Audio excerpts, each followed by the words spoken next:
दोस्तों आज हम बात करने वाले हैं बीपीएससी के रिगार्डिंग या बीपीएससी और जो बिहार में एक स्टूडेंट प्रोटेस्ट हो रहा है ना उसके बारे में बात करेंगे और उनकी जो 13 सूत्री मांग मांग है उसके बारे में बात करेंगे कि क्या क्या मांगे हैं और क्या हम बीपीएससी एई की तरफ से हम लोग का कुछ है या उसमें हम लोग को भी कुछ ऐड करवाना चाहिए उसके बारे में बात करेंगे। ठीक है, तो देखते हैं सबसे पहला मांग क्या है। सबसे पहले हम ये देख लेते हैं जो ये क्या है, एक शिक्षा जो करके मतलब ये जो प्रोटेस्ट है ये शिक्षा सत्याग्रह करके हो रहा है। जो स्थान कहाँ पे देखे तो गर्दनी भाग पटना में हो रहा है। ठीक है, इसका मेन क्या है, मेन इस प्रदर्शन करने का मेन रीजन क्या है।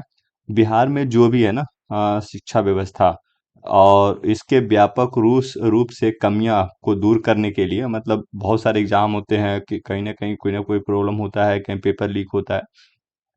तो इस चीज को सही तरीके से और पारदर्शी मतलब ट्रांसपेरेंसी मेंटेन करना और क्वालिटी एजुकेशन के लिए और सब चीज़ों को सुनिश्चित करना, ये चीज़ को लेके मांग किया जा रहा है इस प्रोटेस्ट में। ठीक है, अब इसकी प्रमुख मांगे की बात करें तो जो प्रमुख मांग है सबसे पहले उसमें रखा गया है बीपीएससी जो अभी जो 17वीं हुआ ना, 17वीं का जिसका रिजल्ट आकर अपन इवन सभी लोग ज्वाइन भी कर चुके हैं, डिपार्टमेंट उनकी ट्रेनिंग चालू हो गई। उनको क्या बोला, उस पेपर को बताया, बोला जा रहा है कि इस पेपर को पूरी तरह से निरस्त किया जाए, खत्म किया जाए। ठीक है, और अगर दूसरे की बात करें तो दूसरा जो ये बीएसएससी द्वारा जो पेपर, ये जो इंटरमीडिएट लेवल का जो सीजीएल हो गया, एएसओ हो गया, बीएसओ हो गया, ये सारे पेपर बहुत दिनों से मतलब आके नोटिस फॉर्म फिलअप होके अभी तक कुछ एग्जाम का कुछ अता पता नहीं है। इस एग्जाम को जल्द से जल्द करवाने की बात की जा रही है कि एग्जाम हो और ठीक है उसको जल्द से आयोजित कराया जाए, जाए। ठीक है, ये देखो आप, ये रहा। और अगर दूसरी बात देखें तो अगर तीसरा जो है उसमें असिस्टेंट प्रोफेसर की जो है ना, असिस्टेंट प्रोफेसर की बहाली है। तो उसमें असिस्टेंट प्रोफेसर की बहाली होने से पहले क्या है ना, एक इस चीज का मांग है, बिहार एलिजिबिलिटी टेस्ट, मतलब जो प्रोफेसर्स होते हैं उनके एलिजिबिलिटी टेस्ट होना चाहिए, उसकी मांग किया जा रहा है। ठीक है, उसको आयोजित कराया जाए, उसको जल्दी से जल्दी आयोजित कराए ताकि आगे जो बहाली का भी प्रक्रिया जो है वो तेजी से हो। अब बात रही यहाँ पे जो एक वन ऑफ द मोस्ट वो डिमांड है कि टीआरई 4 भर्ती का जल्द से जल्द की जाए। मतलब टीआरई 4 का अभी आपने देखा होगा नोटिफिकेशन भी आया है 18 तारीख को ही, जब ये प्रोटेस्ट शुरू हुआ था। तो उसकी तो नोटिफिकेशन तो मतलब बता दिया गया है कि ये वैकेंसी इतना इतना है। बट इसमें जो है ना, इसमें एक और चीज डिमांड मांग किया गया है कि इसका जो पेपर है ना वो एकल परीक्षा हो। इसमें क्या है बताया गया, दो पेपर होगा, प्री मेंस मान लो या चाहे जैसे भी हो। उसमें वो क्या है ना, उसके कारण क्या होता है, पेपर डिले होता है। मेन प्रॉब्लम लोगों का डिमांड ऐसे इसीलिए है कि पेपर डिले हो जाता है। उनको ये दिक्कत नहीं है कि पेपर दो होगा, कोई दिक्कत नहीं है। लेकिन दिक्कत ये है कि अगर दो पेपर हुआ ना तो जो पेपर 6 महीने एक साल में होने चाहिए वही 3 महीने, 3 साल 4 साल लग जाएगा फिर से। तो ठीक है, इसलिए वो लोग बोल रहे हैं वन कैंडिडेट वन रिजल्ट व्यवस्था लागू किया जाए, मतलब एक ही बार में ये एक ही साथ किया जाए। ठीक है, वो बार बार मतलब दो पेपर तीन पेपर के चक्कर में वो थोड़ा डिले हो जाएगा। अभी एक और था पेपर यहाँ पे, हाँ, दरोगा बहाली जो हुआ था 1799 पदों की। ठीक है, तो इस बहाली में क्या हुआ कि कुछ स्क्रीनशॉट वगैरह वो वायरल हुआ जिसमें क्वेश्चन पेपर था इवन, और उसकी टाइमिंग एग्जाम के टाइमिंग का शायद आसपास कुछ ऐसा था। तो उसके कारण लोग को थोड़ा सा डाउट हुआ कि ये पेपर लीक हुआ है। क्योंकि इवन जो आपका पेपर होता है ना, पेपर जो होता है जो वायरल हो रहा था, जो पेपर वायरल हो रहा था वो पेपर दिया नहीं जाता, स्टूडेंट को कोई पेपर नहीं दिया जाता है। एग्जाम देने के बाद पेपर को ले लिया जाता है। ठीक है, और ना ही ओएमआर वगैरह नहीं दिया जाता। इसीलिए जो है ना 1799 वैकेंसी जो था उसको क्या किया, निरस्त किया जाए, मतलब इसको पूरी तरह से खत्म किया जाए। और खत्म करें मतलब फिर से लिया जाए, उसे वही डिमांड है। और बाद में जो है ना प्रश्न पत्र और उत्तर कुंजी और ओएमआर अभ्यर्थी को उपलब्ध कराया जाए। इसमें इस चीज को भी बात किया गया है कि जो प्रश्न पत्र है, मतलब जो क्वेश्चन पेपर होगा, फिर उसका जो आंसर की होगा, और साथ में ओएमआर सीट एग्जाम के खत्म होने के बाद उसको भी उपलब्ध कराया जाए। मतलब इस यहाँ पे ट्रांसपेरेंसी को मेंटेन किया जाए। ठीक है, क्योंकि इसमें पता ही नहीं चलता किसके कितने नंबर आए, क्या आया, किसमें कुछ पता ही नहीं चलता। ठीक है, उसमें हमेशा प्रॉब्लम होता है। तो इस चीज़ को ट्रांसपेरेंसी मेंटेन करने की बात की गई है यहाँ पे।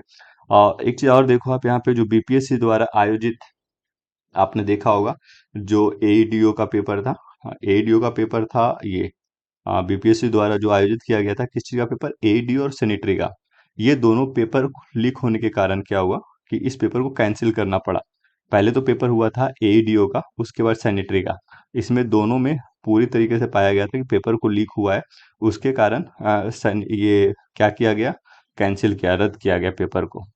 ठीक है, उसमें जांच में परीक्षाओं की जांच की, और अब ये बोला जा रहा है कि उस जो पेपर कैंसिल हुआ है उसको उच्च स्तरीय जांच किया जाए। ठीक है, और जो भी इसमें पाए जाते हैं दोषी, उसको कड़ी से कड़ी सजा दी जाए। ये ये भी एक प्रमुख मांगों में से एक है, क्योंकि अगर अभी तक इन लोग को अगर कोई सजा नहीं दिया जाएगा, तो आगे फिर से उनका कुछ ना कुछ ऐसा ही अगले एग्जाम में ऐसे धांधली करने का सिलसिला चलता रहेगा।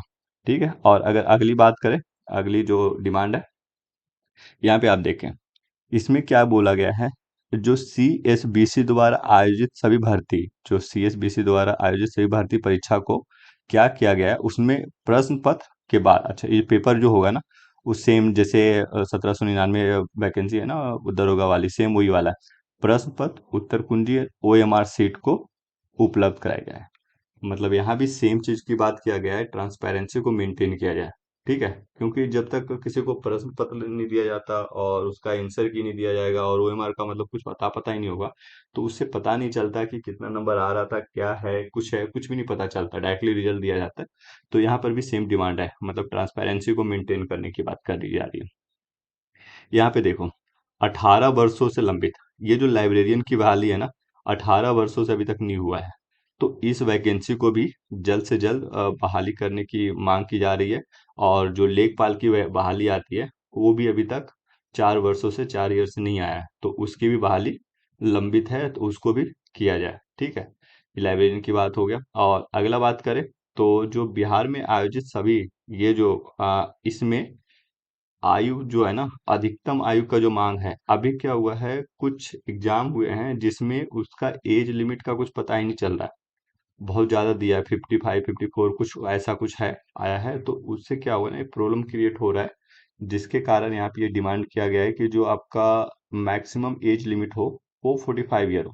ठीक है, इस चीज को निर्धारित किया जाए, ये भी एक डिमांड है। और साथ में एक चीज और बात किया जा रहा है, जो अभी आपने देखा होगा बहुत सारे वैकेंसी में मैक्सिमम जो यूआर की सीटें हैं, जो यूआर की सीटें हैं ना, उसमें जो मैक्सिमम लोग आते हैं कहाँ से, जो यूआर की सीटें आ जाता है, उसमें मैक्सिमम लोग आ जाते हैं आपका, यूआर के जो सीटें हैं मैक्सिमम आ जाते हैं यूपी से।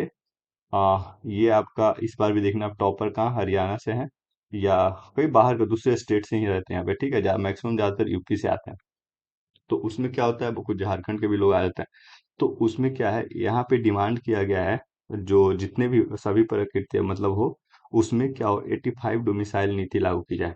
मतलब 80% वैकेंसी जो होगा वो डोमिसाइल स्टूडेंट के लिए होगा। ठीक है, एंड रेस्ट 15% अदर स्टेट के लिए। इस चीज की भी मांग की गई है। अगर अगला हम 11वां नंबर की बात करें, तो यहाँ पे एक संविदा कर्मियों को वेटेज दिया जाता है 25% का।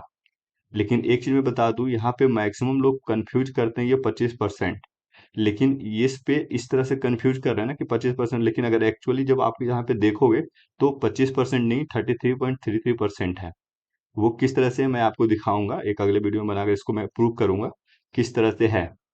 क्योंकि यहाँ पे जो अभी यहाँ पे छात्र नेता दिलीप कुमार भी है, वो भी जैसे 600 मार्क्स में वो कंफ्यूज करके बता रहे थे कि 150 मार्क्स का नंबर मिलेगा, लेकिन वो भी कंफ्यूज है, उनके भी थोड़ा सा इसके बारे में सही से नहीं पता है। क्योंकि यहाँ पे ये जो बहाली हुआ है सिविल इंजीनियर एई का, मतलब जो असिस्टेंट इंजीनियर की वैकेंसी में बहाली हुआ था, वहां पे किस तरह से मार्क्स का वेटेज दिया गया 25%।